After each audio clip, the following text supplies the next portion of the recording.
Good evening.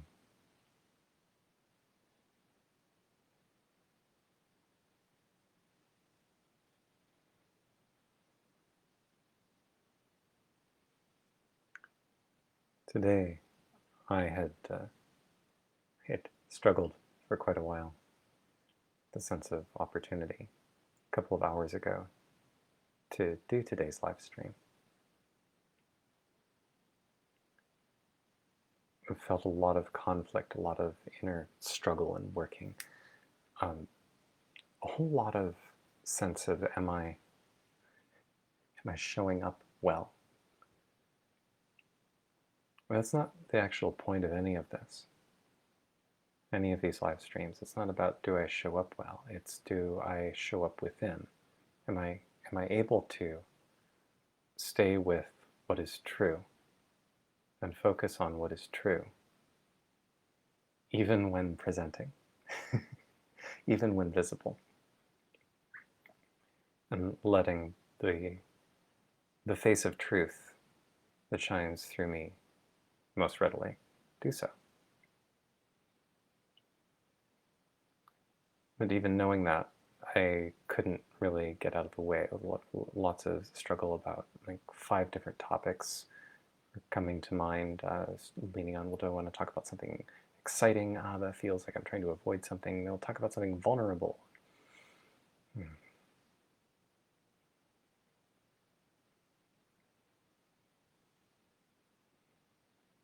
What finally got me out of all of that was I took a nap.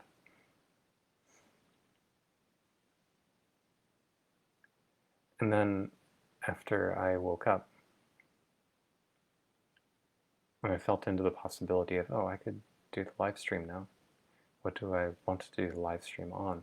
I noticed this same contraction starting. I had a little more space.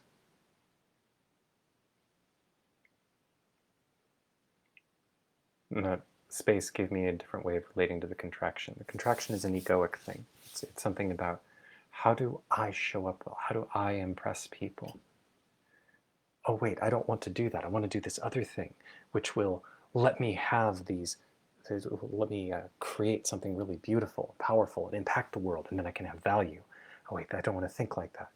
Noticing all of this emotional post-processing, all of this, the energy arises, and then I'm trying to filter what shows up. And then trying to just stare at the energies at the core and make them change so that I can show up. And so I'm almost like trying to force my own digestion. It's like squeezing my guts to try to digest my food.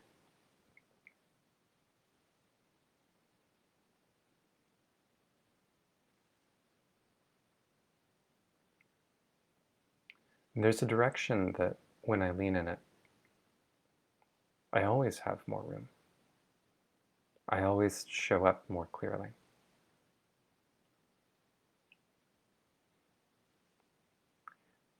It's a direction that relates closely to grief. It's not about inventing something to grieve, but rather looking at it and noticing, oh, if I am fighting, if I'm tensing, there's a quality, it occurs to me, an awful lot like the way that little kids will often insist, I'm not tired, I'm not tired. Like I remember when I was a really little boy, when it was time for me to go to bed, Mom would say, okay, well, it's time for you to go to bed. And go, but I'm not tired. And you're not tired at all. I'm not tired. So, okay, obviously like upset because my body needed rest, but I didn't want to rest. I was fighting it. Not all little kids do that, but I definitely did. Mom would have to say something like, oh, that's okay. You don't have to be tired. We just need you to be quiet for a while. So maybe you could lay in your bed and stay in your bed. You can read, do whatever you want. Just don't make too much noise. And just hang out in there. Maybe just try closing your eyes and see what happens.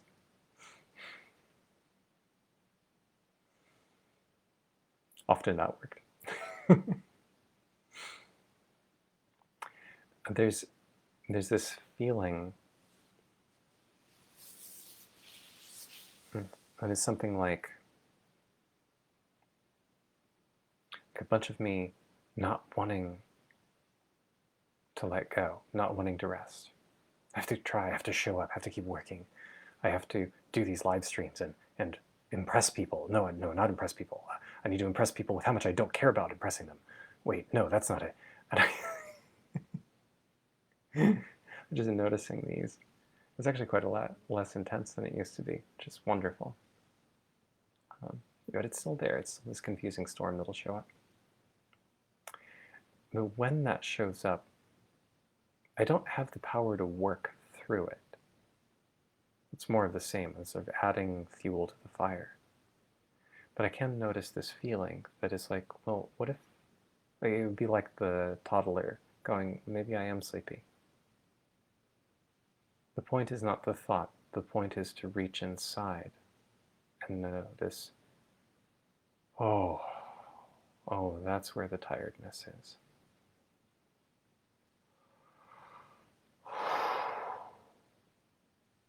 Oh.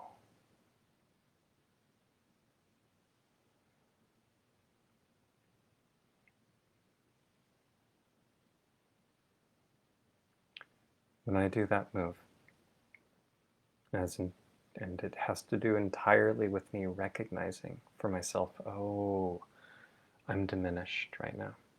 I'm not shining as brightly as I could. There is some sort of truth, a quiet truth, a slowing down truth that I'm avoiding.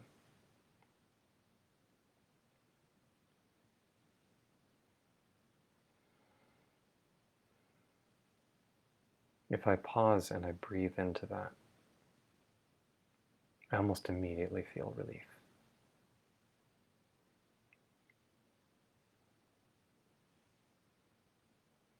It's a very gracious move. It's a beautiful move. It's like cool water across the dry throat.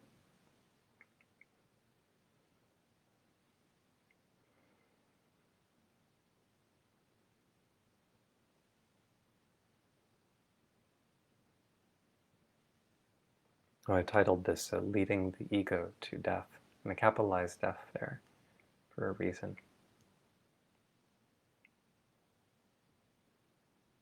It's not really my spiritual ideal to kill the ego. That's not what I look for.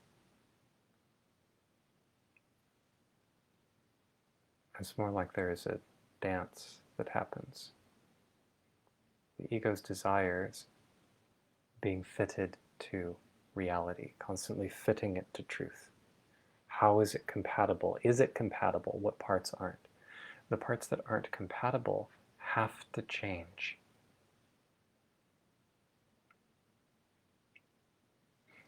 Because that's the only path to survival and thrival. Everything that doesn't fit reality has to change until it does. The ego is a mechanism of survival. It is the survival instinct. Like the level at which the body goes, ow, that's hot. Like, that's not a thought. It's more like an automatic reaction. And the same thing that has me go, ow, that's judgment.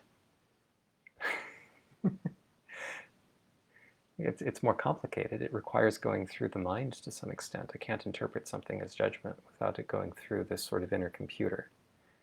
But the basic mechanism is just using the mind as an extension of the senses. I have a whole thing to discuss there, to share there, that I think is beautiful and fascinating and helps to clarify the role of the mind. That's not for tonight. But the mind extends the senses. And with extended senses, particularly if the mind is distorting the extension, it can feel like certain structures are there and threatening. Oh, that person's judging me. Oh no, they don't like what I'm, they have opinions about me that I can't stand. And that kind of, ow. That's the ego. And then the strategies for navigating it. How do I deal with that? Well, why do you care? Oh, because this organism has a mechanism for protecting itself, for staying alive.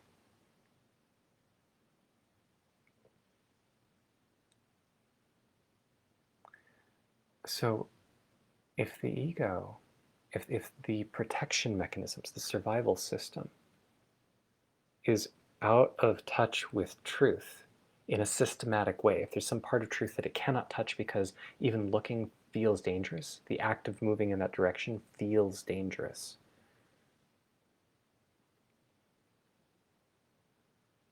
then that means that there is a need to go in the direction,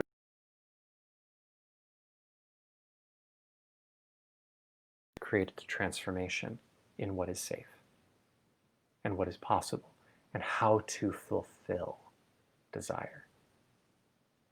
That, I think, is the whole deal behind the death of the ego. It's not about destroying the sense of self. It's about tracking the ways in which the sense of self, the self-protective mechanisms, disconnect from truth.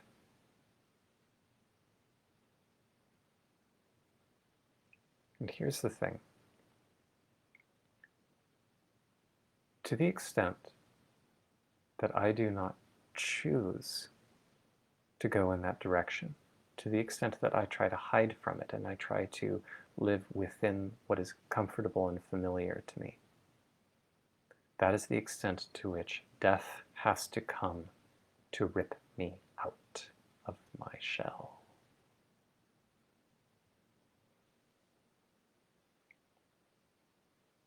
And keeping my eye on the horizon, what would it be to be part of a species that earns its immortality wisely, is wisely immortal? How can I be wisely immortal? The only path forward I can see requires being willing to learn death's lesson before death becomes my teacher.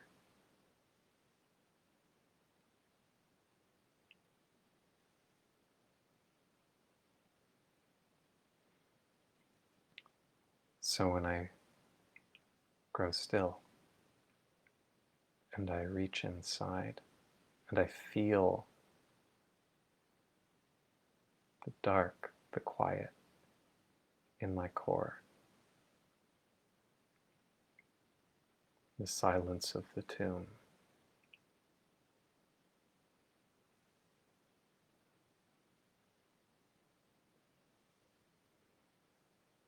and let myself breathe into that, feel it.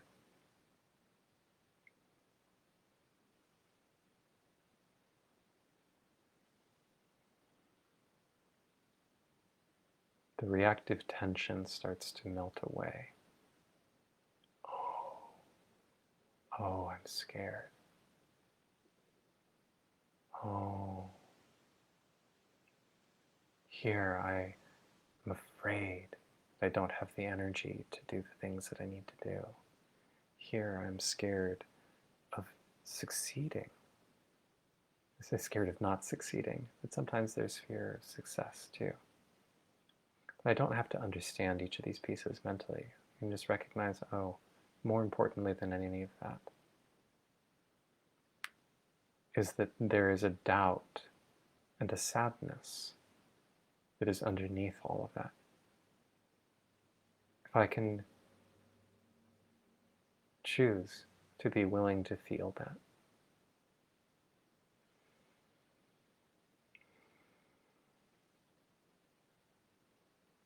I stop struggling. And those parts of my ego that are fighting the truth, that are fighting seeing reality, going, but that has implications I don't like, so I need to make it not be there anymore. Oh, well,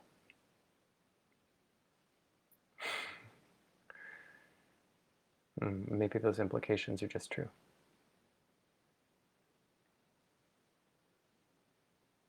Like last night I had a little trouble falling asleep because I was worrying about my student loan debt. I don't usually worry about it. It doesn't usually come to mind. I was actually a little confused about why it was showing up.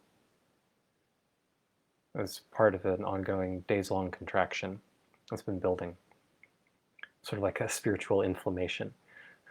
My ego has been getting bristled with some of the things that I've been doing, and I think it's been reacting. Say it. This suit, this manifestation, the thing talking.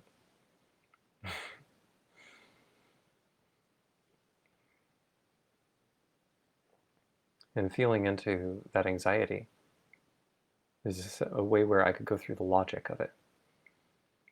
I can see the direction I'm going in. I can see where I can get a kind of financial stability. That's not going to come from me tensing really hard and making what money I can in order to struggle to pay off the student loans. I can feel the energetics of it. And maybe I'm just completely wrong. And I'm just stuck with this horrendous student loan debt, and it crushes me in interesting ways. Okay, well then that would be true. There isn't anything to actually be scared of. What's the fear about? What's going to hurt me? What's imminent?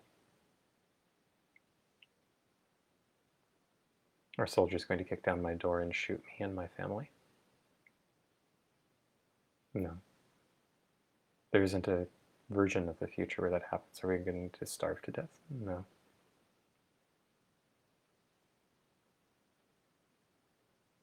So what's the fear about?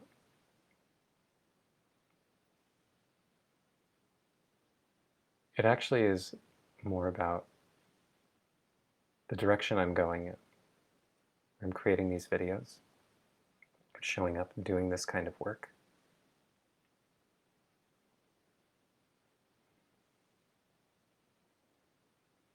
A part of me doesn't trust the direction it's going in. I can see it. I can see where I'm going.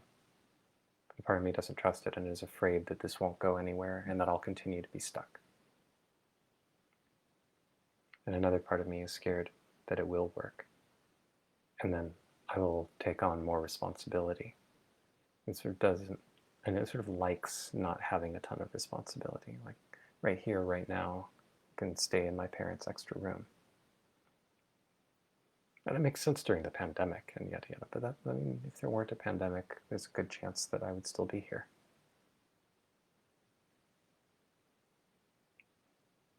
Back here. Right? Feeling the ease of that. And there's pleasure. I love my parents. I love interacting with them. It's a wonderful family.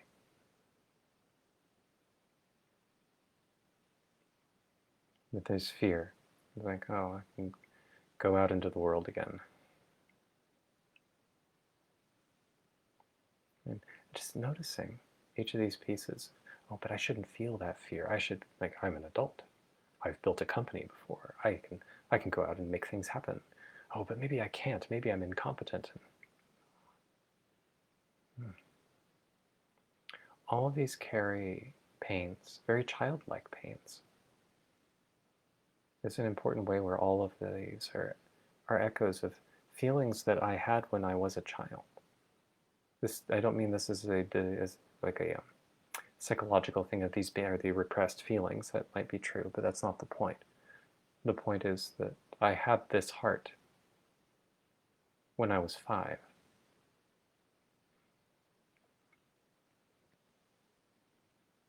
I just added a lot of complexity to it. My mind has become a lot more complex, and the heart has expanded, but it's the same heart.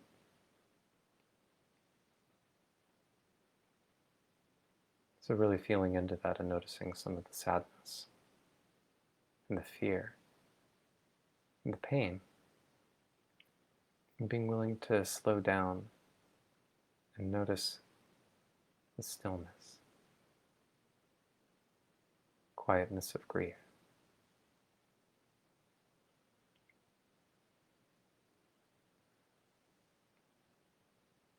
Maybe the future I want doesn't happen. Yeah. I can see it coming. I think it will. But maybe I'm wrong. That's true. Maybe I'm wrong.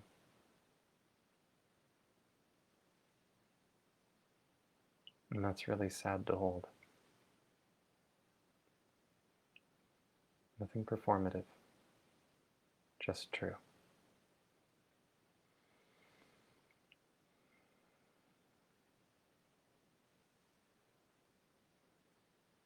That move is what I mean by leading the ego to death.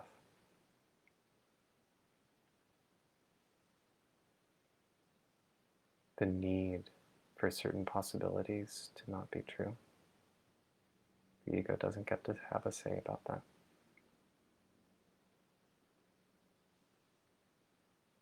The ego does not get to decide what is true. It does have a say in what it wants and some of where energy goes in order to try to shape the future. What I'm seeing, looking into the nature of existence and into the future, the path forward for me is learning to absolutely love the truth of what is, exactly as it is. Every part of me that wants to fight that is fighting the truth, and those parts need to die.